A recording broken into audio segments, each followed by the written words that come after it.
I think before the end of the decade, we'll have a European country that bans dairy milk. On average, 80% less land mass and on average 60% less energy to produce plant milk versus cow's milk. A lot of the store-bought plant milk options are actually high in saturated fats that are filled with sugars, gums, emulsifiers that can be associated with increased inflammation in our bodies. The average household consumes over 200 Tetra packs of plant milk a year. I know on a lot of packaging it says it's being recycled, but the current facilities we have, recycling plants we have, can't recycle those packages. It goes into landfills and oceans. And a lot of these landfills usually end up in Africa. Everyone on the planet should switch to plant milk.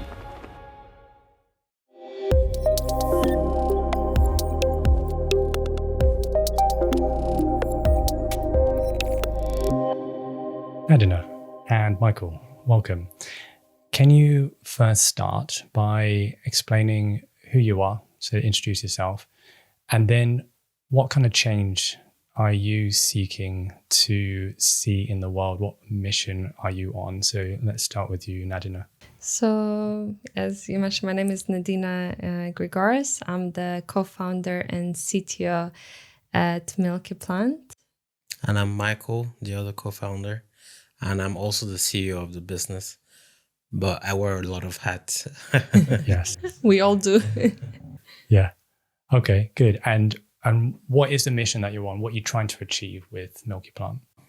So our goal is to be able to provide healthy, fresh, and affordable plant milk in everyone's kitchen at a push of a button.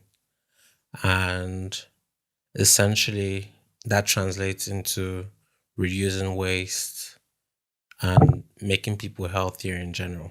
So you got an environmental side and a health side, yeah. Okay. And why? Well, it all started a while ago when I was diagnosed with high cholesterol. So because of that, I had to make a switch towards more plant-based alternatives. So a low-fat diet. And one of the products that we consumed a lot and we had to substitute was milk. So we switched to a number of plant milks. And after having my follow-up appointment with the doctor, we were like kind of going one by one, all the foods that I've replaced. And we stopped at the point of plant milk. And she mentioned to me that a lot of the store-bought plant milk options are actually high in saturated fats that are filled with sugars, gums, emulsifiers that can be associated with increased inflammation in our bodies as well. So she was like, look, it's an easy product. You can make it at home. That way you know exactly what goes into it and it's fresh.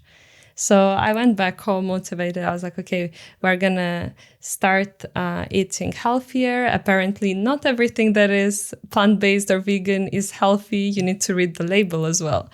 So I was like, okay, we'll start making it at home. And we tried, and it was a very messy and lengthy process because you need to blend it. You need to pass it through a nut bag or a cheesecloth to strain it. So yes, being people that don't like to cook or clean a lot, it wasn't really for us. So Michael was like, okay, let's just buy a machine that makes plant milk at home. And I think we searched for a while for a few options. And most of them either don't strain the milk, so they would essentially like blend, and you still need to pass it through a nut bag or cheesecloth. Or if they have some sort of straining process, they are very bulky and difficult to clean and maintain and wash. So we kind of noticed this gap in the market, and Michael was like, why don't we come up with something? And another triggering part was when the pandemic hit. We were at home like obviously locked at home. And I took the trash out one day, and we live in this building where the trash is in the basement, and the whole basement was just filled with bags of trash. And I go back up to Nadina and I'm like, what do you think all this trash goes to? And we started doing research into that and found out how a lot of trash goes into, they're not actually recycled and goes into landfills and oceans. And a lot of this landfills usually end up in Africa, specifically the western coast of Africa, because they will accept it. And I was like, this is a bit personal to me as well, and we have to do something about it. That's very interesting because my wife's going to not like me for saying this, but she's from Ghana, and they have the same problem, interestingly, with charity shop clothes. Yeah. And they get sent in these big clothes bales, and then they get overflowed, and then they end up in the oceans. And I was there in the summer, and you can see plastic and bits of clothes in the sea. So what you're describing there is more the kind of the plastic bottle side of things. Then, yeah, correct. Yeah, interesting. So you came up with the health reason to do it yourself, and you came up then with the environmental reason to do it yourself. Yeah. So then it has a bit of a double whammy, then, doesn't it? Yeah. Interesting. So according to the IPOS, about half of UK are now starting to switch from cow's milk to plant milk. Why do you think this is? I mean, there's lots of benefits to plant milk. A lot of people don't know that they're lactose intolerant. I mean, I think over 70% of the world is lactose intolerant, like it's a big number. And I'm also lactose intolerant, and I only realized a couple of years back. And the reason why most people are switching, 50% is a big number for a product that's just getting to mass adoption. I mean, the reason why people are switching is, one, the health benefits are immense. Like, if you're lactose intolerant, you have an alternative. And another thing is compared to cow's milk, there are lower saturated fats. The cholesterol levels are lower, and like many people, also the environmental aspects of plant milk are much more attractive to people. Like most plant milks use less water to make, less land mass, and energy as well. I would say that, I'm sorry for jumping in, but on average 80% less land mass, and on average 60% less energy to produce plant milk versus cow's milk. Right. So environmentally, it's a lot less significant. Yeah, that's quite a big difference, isn't it? And I would say the humane side of things, because dairy has often been associated with, shall I call it unethical, or animal cruelty? Yeah, and animal cruelty. Of course, there are exceptions. So there's a lot of dairy farms that actually put the animals first, but the most commercial ones, it's not really the case. And actually, an interesting fact I can mention here is the fact that we as humans are actually the only species that consume another mammal's milk into adulthood. So all the other animals, as babies, they consume their mother's milk. And we are the only species that keep on consuming another mammal's milk into adulthood. It is a strange thought, isn't it? Like, particularly when you think about the first time man figured out that we could drink cow's milk. It's a strange thing to think that we're going to try that, and it's amazing how widespread it's got, particularly in the UK and US. I don't know about other countries, but I know that other European countries are not as mad about it as we are. Like, I remember going to France and it was really hard to find fresh cow's milk. Same with couple of other countries, and I'm sure there's some other countries, some European countries are mad about it, but it seems to be then a switch. What impact did that make then when you did switch to plant milk? Did you manage to get the cholesterol down? So it's a work in progress, I would say. But yes, it's like with managing my diet and substituting dairy specifically, because we were actually consuming quite a lot of milk. I did manage to improve my results. Sorry for the interruption. I just wanted to ask for a very quick favor, and that is to simply subscribe to the YouTube channel, or if you're watching on Spotify or Apple Podcasts, then to follow. It's one of the best ways you can help to support this podcast and helps me to keep on making better and better episodes for you. Thank you so much for your support. Back to the episode. What are some of the downsides then to the supermarket milk with these additives? Because that's quite important, isn't it, for someone that's considering buying something like that you make? They got to understand the problems about the additives they do put in. What are some of the main issues with that? So a lot of the store-bought plant milk I have added sugars to it. Some of them actually go up to 16 grams of sugar per serving, which is basically like eating a big chocolate chip cookie. And then the other controversial point is the seed oils, which are quite high in saturated fats, and the most commonly used is rapeseed oil, which is canola oil, and it's been connected to a number of heart issues. So I think what is very, very important when switching to plant milks, and particularly the store-bought plant milks, is for people to read the label and know what they're actually drinking. Again, not everything that is labeled vegan or plant-based is automatically healthy. Sugar is vegan, technically. So, and we regard store-bought plant milk as the Coca-Cola of our generation, because it's filled with a lot. Am I allowed to swear on this platform? You can try.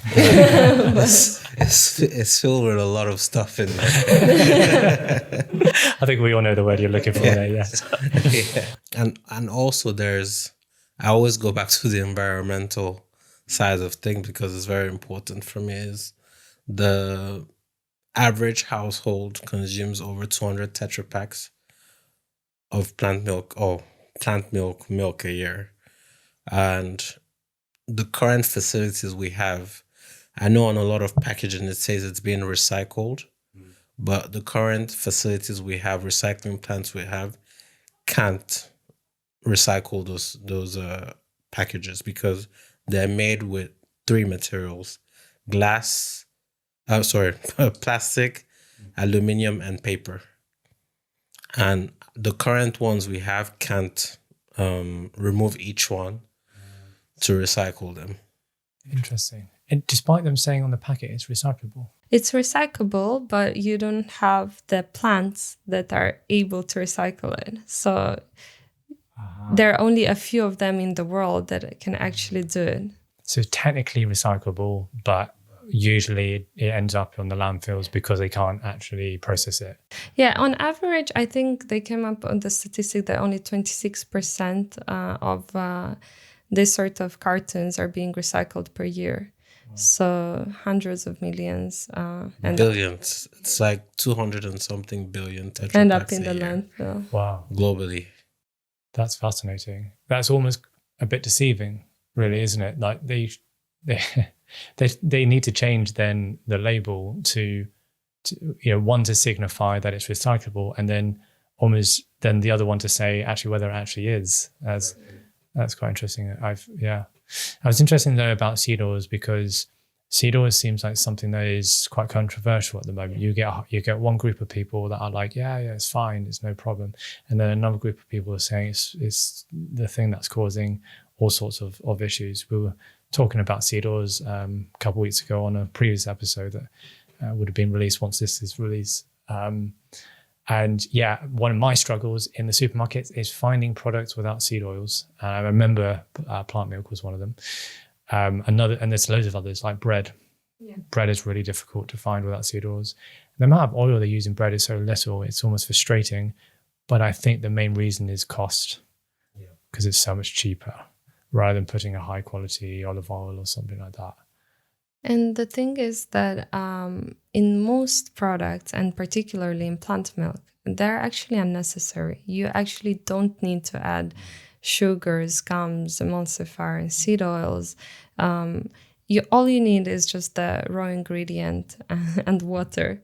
And another issue is that, for example, you're buying almond milk and you actually have only 2 to 5% of almonds in the milk. The rest are additives and water.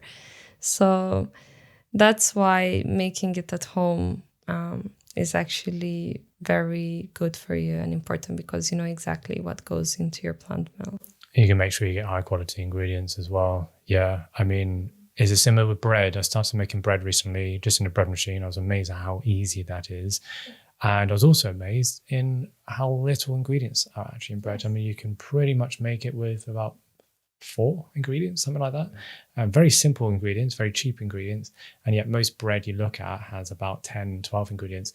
And I guess it's the same with plant milk, isn't it? Exactly. And it's unnecessary. Plant milk is 2 ingredients, water and the base ingredient. I was shocked by that. Yeah, that's all you need. I was shocked by that it's just 2 ingredients. And I was also shocked about how I always assumed that it was like, for example, if you're making almond milk, I always assumed like a big proportion of it was actually almonds. Yeah. It's actually a very small amount. And if you put even slightly too much, I found it gets really strong. Yeah. So the amount of nuts you need in there is actually not very much, which means then by making it yourself, it's so much cheaper than buying it in the shop. And you can get the organic, good quality nuts.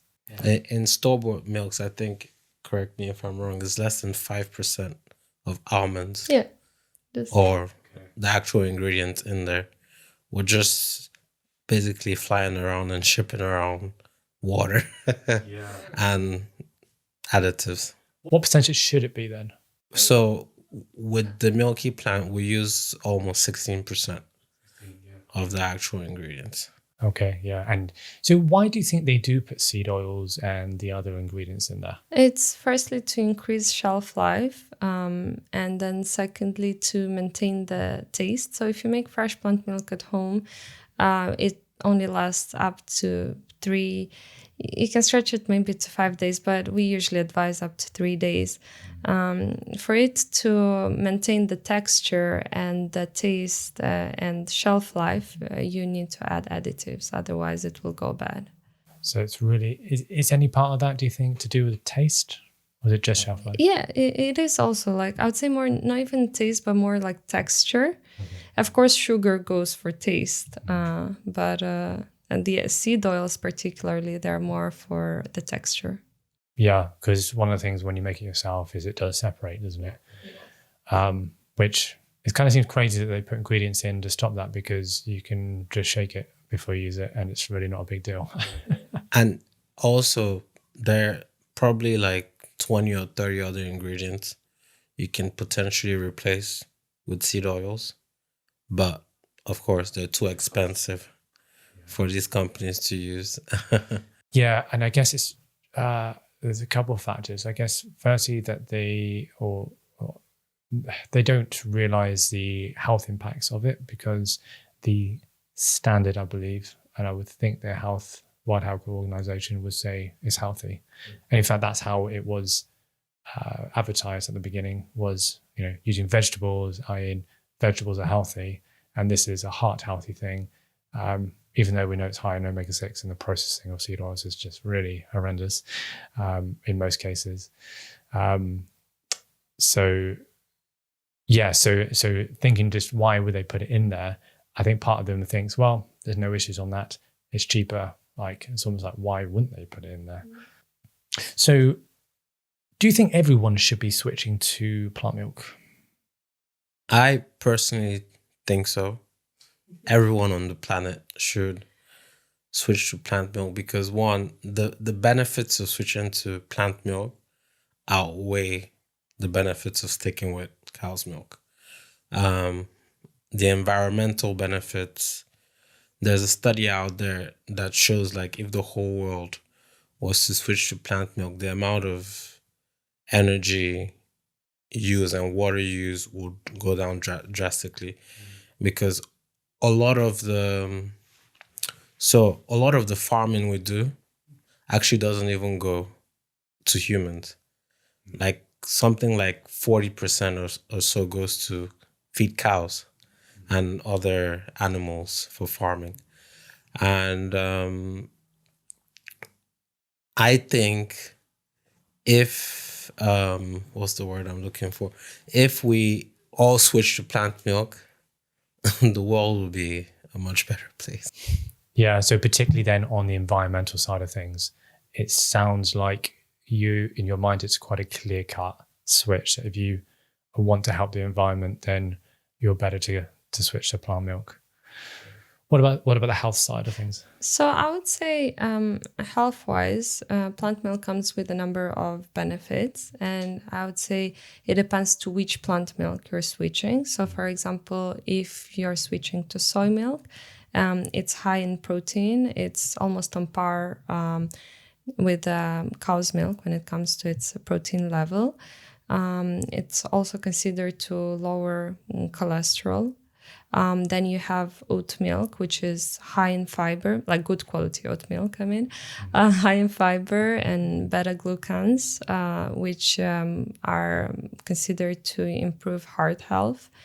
You also have almond milk, which has contents of vitamin A and E and is very low in calories. Coconut milk, which is has very good fats that can improve your metabolic system and boost it. So most important thing is about the quality of the plant milk that you're consuming, but it definitely comes with a lot of health benefits. Yeah, and I think something to mention there is that just because you make it yourself doesn't always mean it's healthier, because it depends on what you put in, yes, doesn't it? And exactly. If you put a ton of sugar in it, then actually maybe it's not so healthy. Exactly. And then like cow's milk, also there's a lot of controversy out there because it's high in saturated fats, which can increase cholesterol. And then there is the hormonal side of things, but I'm not a doctor, so I don't want to like give my opinion on that. But I think one of my main issues with cow's milk is the way that we do it. I think so they have to pasteurize it by law, although you can, if you look hard enough, find raw milk, but pasteurizing it kills all the good bacteria. So you lose then a benefit that you could have had of feeding your gut microbiome. And then, yes, as you mentioned, I mean, like particularly, I think one of the big issues is that they're doing it in big batches. And it's the same with the meat. When you do something in a massive batch, they've got to do things more in routine, and that's where the hormones and the antibiotics come in. And I think even the thought of that, recently I started to switch from supermarket meat to farm meat because of that exact reason. And it's so much more expensive in the farm. But not only does it taste better, it's so obvious, the taste and the quality of that meat is quite big.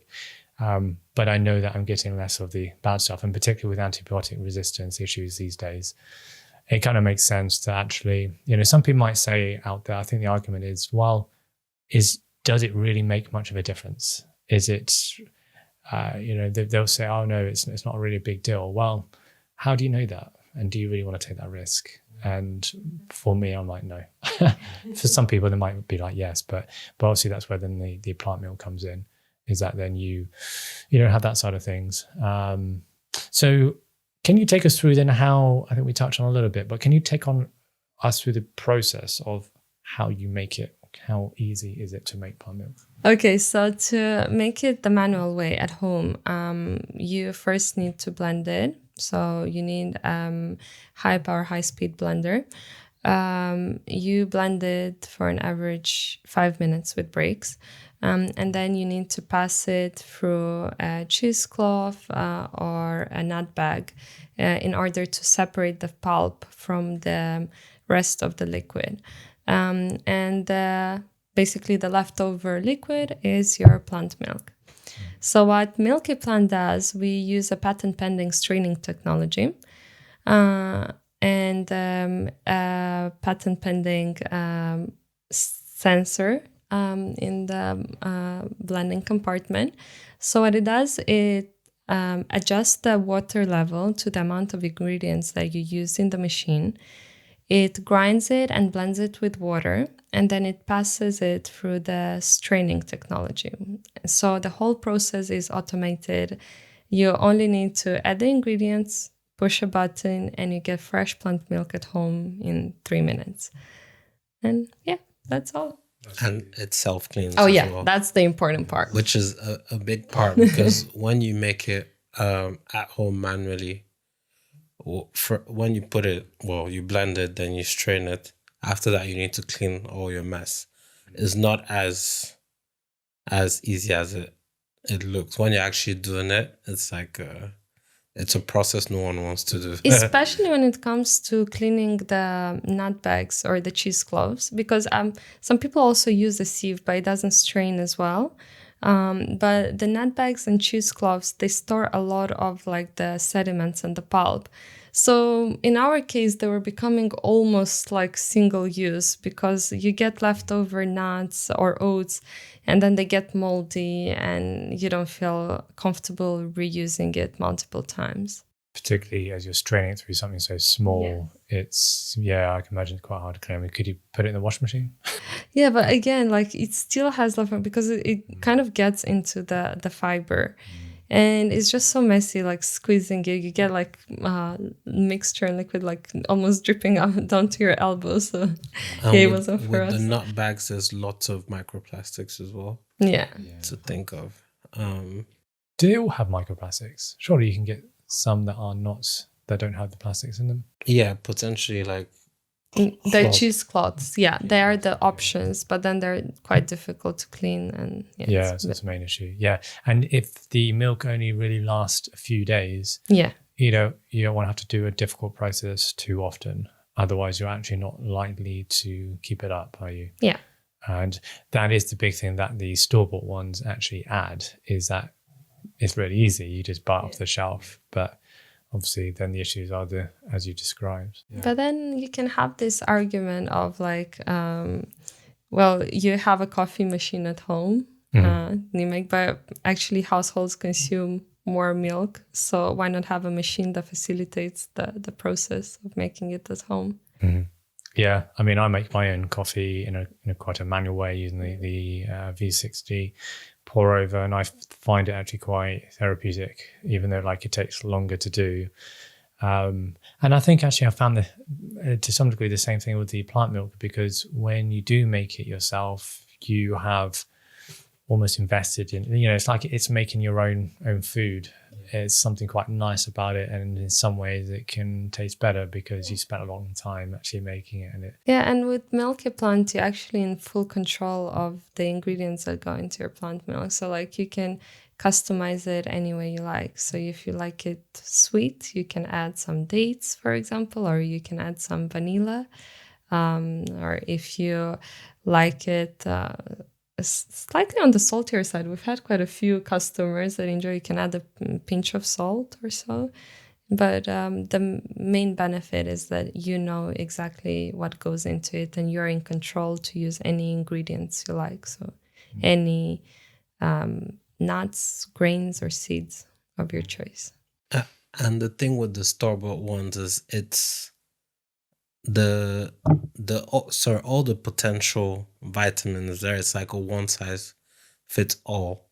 But if you make it at home, you can potentially put vitamins in there that your doctor recommends that are specifically tailored to you.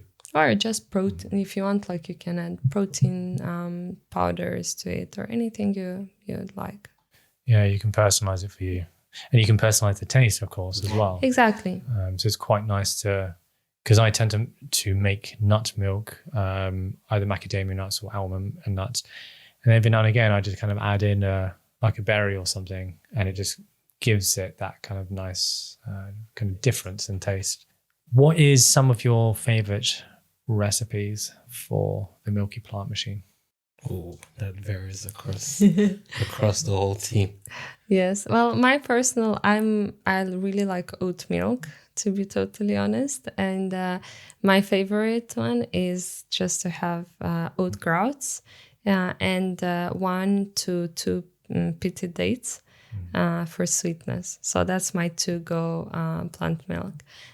Sometimes if I feel like, especially when it's the cold season, I like to add 100% cacao powder. So I make like chocolate milk. It just reminds me of childhood. So it's very comforting for me. And a very healthy way of making it. Yeah. Because you're getting the sweetness from the dates. Dates, Yeah. exactly. So there's no artificial sugar at least. Mm-hmm. And what's nice about it is that a Milky Plant stores the pulp. So you almost get like a dried pulp. And we use it to make like protein balls or granola, which is quite nice because you get an extra ingredient that you can use in cooking and other recipes. What about you, Michael, then? My personal favorite, almonds and a scoop of protein in there. And that's the trick for me. Sometimes I like to add strawberries. What is the most important thing we haven't spoke about yet in regards to Milky Plant? We've spoken about the environmental and the health impacts and how you can make it. Is there anything else that we need to address in regards to plant milk? I mean, there is a big cost thing to it as well, where you save a lot of money making it at home. It can get up to 80% depending on what ingredients you use. With oats, it's 80%. Also depends on the type of oats you use, because oat grounds are more expensive than normal oats. But there's a big cost savings when making it at home with the Milky Plant as well. Yeah, I mean, I've definitely seen that. Because and it was again came down to being surprised at actually how little nuts you need in there, or kind of solids to make the milk. So I'll buy a kilo of nuts and it will last me months, and that means then you can put more money actually into the quality of the ingredients and make it better. And also, of course, you don't have to store tons of milk at home, so that definitely makes it easier, doesn't it? And that's why we originally made the machine, just to make 500 ml, because it was plant milk on demand. You don't have to store in the fridge, and you just have it constantly rather than storing it. So is the idea then you can have it on your countertop and you kind of make it for the day, Yeah. and then you put it through a self-clean at the end, and then the next day it's ready to go. Yeah. And then I assume every now and again you just need to go and clean the components Correct. Once a week. once a week. Right, that makes sense. Kind of like a deep cleaning process. Yeah. Interesting. I think I need to change the way I've been making it, because I was making In batches. batches, yeah, because I have it on my cereal and I was making it pretty much to last most of the week. Interesting though, because when I was using macadamia nuts, it wasn't going, I didn't notice it going off. But when I started using almond nuts, suddenly it wasn't lasting more than, a few days, actually, the kind of time frame that you mentioned. Exactly. Oats, I would say, is even less. If you want to extend it to the 4 or 5 days, you have to add a bit of salt in there. Yeah, that's what I was doing. And I think that's probably why it did last maybe longer than the kind of the few days that you mentioned. But obviously that would depend on the ingredient. So so then maybe the better way of doing it is doing it on demand. That does make more sense. Because I was kind of doing a deep clean after, but doing it once a week, but then having to do a deep clean after each time. And the thing is, probably by the time this comes out, we would have revealed or launching a second version of the machine that has better features. Okay. Any No, that you can reveal? It's not better features, just more features, more added. So basically, it will make soy milk or pea milk from scratch. So it will have a heating function. And then, so due to the heating function, you can also make hot milk. And it also has like a sanitizing process to it. So yeah, just an improved version to Milky Plant. It's also quieter, faster, and makes both 1 liter and 500 ml of milk. Oh, very cool. Okay. So it's kind of 2.0. Yeah. Yeah. And I would say, depending on who you ask, because we've tried asking 2 different groups. I'll personally say the UI is better because it's touchscreen. And everything is much more like a lot of the mistakes people made with the first ones is like explained through the second one. Like all the tutorials are on the machine for you to see at once. Like if something is not properly closed, the machine will tell you what to do. Rather than sound, because currently like all we have is sound errors. So like if, for example, the lid is not put on, or like you've pressed the wrong button, so you get like sound notifications there, you'd have the explanation of what exactly to do on the screen. So yes, I believe the user interface is better. So it's more idiot proof, isn't it? Yeah. That sounds like Yeah. And the more idiot proof a product is, the better it's going to sell ultimately, isn't it? Because ultimately people will get frustrated at the product rather than realizing actually it's maybe them and it's quite obvious. And it can also do more stuff like soups and juices. Although it's not something we're marketing it as, but you can do those things as well. So where do you see the future of plant milk? It seems like we've already moved in that direction of plant milk and coming away from cow's milk. Where do you see this being?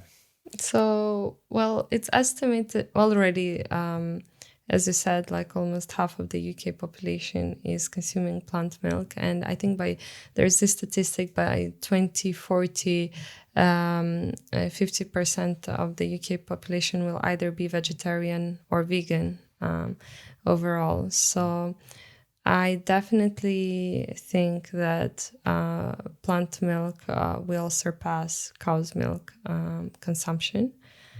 I think it will. I do hope that there is going to be an improvement to the ingredients and the way it's being made and stored.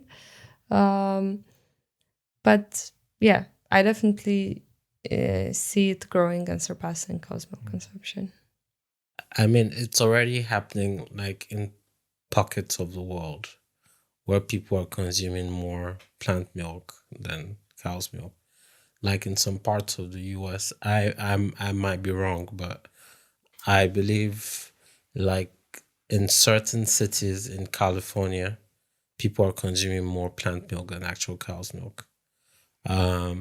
So, and this will just keep on. I also like you can see by other businesses. So like a lot of coffee shops, they start offering oat milk as a default milk rather than cow's milk because they sell more of it. So that I would say the trend is growing quite fast. Interesting. Yeah, it's a trend we're already seeing. And I'll make a very wild prediction on here, and you can quote me on it later on. I think before the end of the decade, we'll have a European country that bans dairy milk. I'm quite confident. Really? On it, yeah. Based on solely the environmental impact. Environmental impact. Yeah, because the governments across the world are getting more hot on environmental stuff generally, aren't they? So they were already seeing that. They've done that with the cars. So yeah, I suppose you can see why that might be true. It also might be not banning per se, but I would say more and more policies are being put in place, making it actually harder for the dairy farms to keep going. And the sad part of this might be that actually the ones that are more ethical, better, and healthier are going to be the ones to close first, not the highly commercial ones. Yeah. So, unfortunately. I personally think that we should definitely produce less of the batch produced stuff. Yes. And keep more the local. Exactly. Keep the local farmers. It's the same with meat products, and then the milk. Like if they, like how it used to be, you would go to your local farm and they would just serve your small community and it would be good quality. A lot of people say that meat nowadays, that farm meat is expensive. In fact, I mentioned that earlier. Yeah. I don't think that's true. I think really what's happening is that the supermarket meat is super cheap. Yeah. And that's the difference, because I go back 50, 60, 70 years and people couldn't afford to eat as much meat as we can now. So it's only because we've got the price down so much that we can now afford to eat meat almost every meal.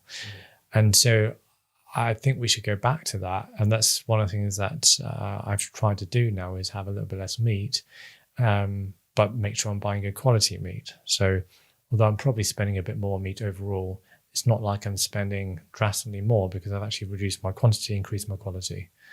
And arguably the same thing could be therefore done with milk. You keep good quality cow's milk, and I would argue actually I'd love to see more raw milk actually, so we can get more of those benefits, but we just don't have as much of it, because we do go a bit crazy, particularly with cereals these days. And we spoke on a podcast last couple of weeks ago again with a nutritionist, and talking about the issues with cereal just by itself as the first meal of your day. And then of course we're putting tons of milk on it. And I remember growing up, I would have cereal in the morning and cereal in the evening, and I would bring that bowl right up to the top of milk. So the amount of milk that I was consuming was actually ridiculous. The other thing, of course, is that milk is often promoted as high in calcium. And if you need to get your calcium, you go to milk. What are your thoughts on that? Particularly in regards to if you're going to switch to plant milk? I'm not sure, correct me if I'm wrong, but I know that calcium is associated with bone health, which is partially true. But from what I know and what other doctors have advised me, it's actually minerals that, for example, are contained in good quality salts that actually improve bone health more than calcium. I don't know. Am I right or wrong? Well, it's amazing how many doctors will prescribe calcium for bone health, because there is a study out there, at least, and maybe more than one, where they've seen associations with more calcium that you take and more heart issues you get. And it's not necessarily actually impacted the bone. The assumption there is that more calcium equals better bone health, because calcium is in bone. So therefore, if you increase calcium, you increase bone. Okay, on the face of it, it's logical. But in the same way, you could say, well, then fat makes you fat, which it doesn't really. Sugar will also make you fat. In fact, I'd be more fat. So in regards to the calcium, you've got other minerals, for example, vitamin K2, that will help the calcium actually get into the bones. So your problem might not be a lack of calcium. Your problem may be a lack of another mineral that then gets into there. But I think my perception is that the idea that you get your calcium from milk is more of a marketing thing. Yes, exactly. So that's... Of course. Milk sales were doing so bad in the 50s and 60s. And they changed all the marketing campaign towards this angle of calcium, and to grow big, you need to drink milk, and the sales just went shock. Yeah. And then I think I would assume as a result, that's why they started doing it in schools. Yeah. Because Margaret Thatcher was getting them into schools. Yeah. Which is kind of crazy. I don't know if that was a result of the marketing. It sounds like the marketing would have come first then, because I think they put milk in schools after the 50s. So that was in the 50s. Yeah. So Yeah, interesting. Yeah, a lot of things I think had to do with that. I mean, I remember recently there's a couple of adverts on. One is by Ribena, and they artificially put vitamin C in, and they brag about it at the front, and then they say this is healthy, despite it being packed full of preservatives, sugar, and all sorts of bad stuff. Like that thing is definitely not doing your health a service, and yet they brag about it being healthy. And the only reason why the advertising agency will allow them to do that is because it's got vitamin C in it. Yes. You know? I think that goes same with like the label of lowers cholesterol. So because I was on the hunt for products, like that are healthy and ways to reduce my cholesterol, I caught myself on falling into this trap of like lowers cholesterol. And when you actually read the label and all the ingredients, is like it's okay, it might lower cholesterol, but then you have so much sugar in it, you have coloring, you have flavoring, you have so many unnecessary ingredients that cause even more harm to your health than it actually reducing the cholesterol. So that goes like with the labels nowadays and the marketing things. You need to be very careful on the actual ingredients in the products. And I think I stand by this. Yeah, I agree. I think the more that a product brags about it being healthy, the more likely it is that it's not healthy, because raw healthy food doesn't brag about itself. You can't really brag about banana because it's just a banana, no one can patent a banana, can they? They just sell it. So it's usually a red flag if they're saying it's healthy and then it's in a box with, a colorful picture or something. It's always a red flag. But, I think my primary rule for nutrition is just eat things that are raw, or eat not necessarily raw, but like single ingredients. Yeah. So like, if you're looking at your lunch and you have no idea how that was made, probably a red flag, probably not a good idea.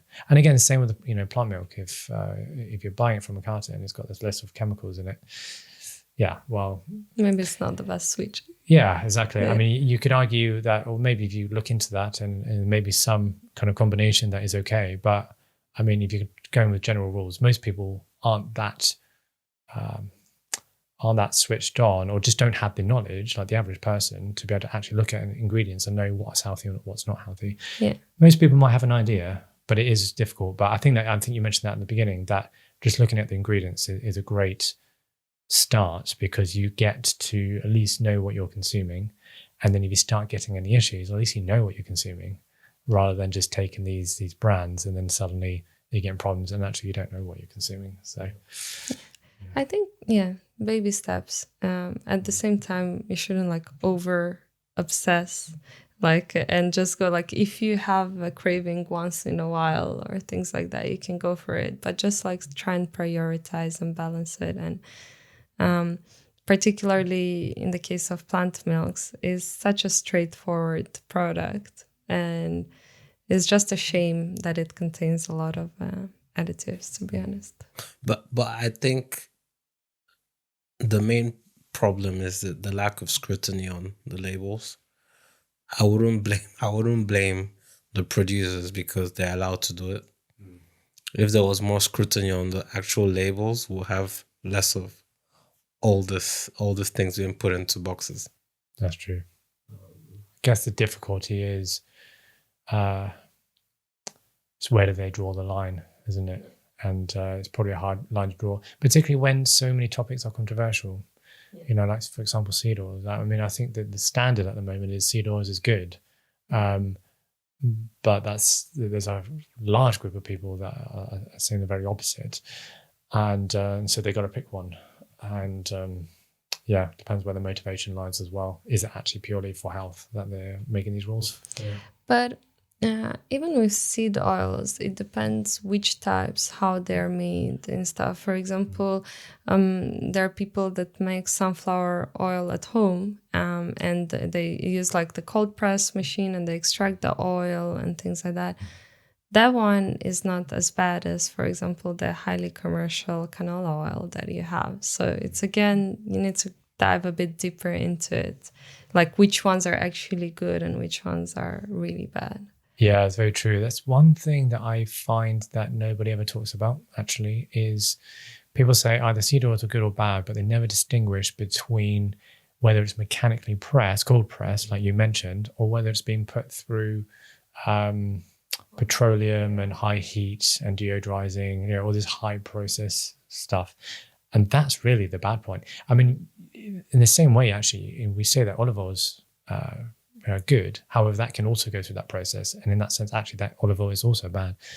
But I think generally one of the issues is that seed oils is high in omega-6.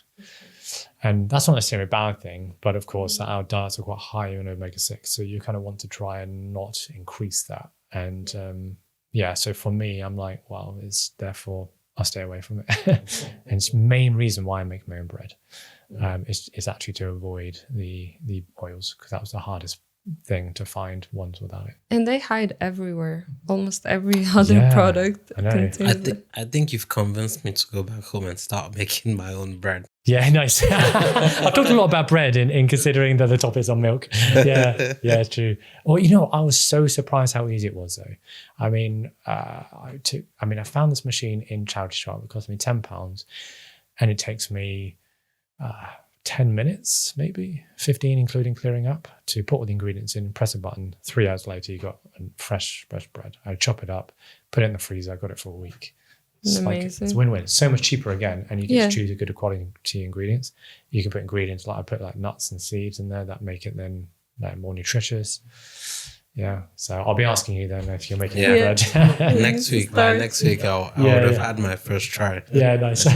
Yeah, bread is my guilty pleasure, to be honest, and yours too. Mine too. Yeah, particularly fresh bread. Yeah. Oh my god. Yeah. I love bread.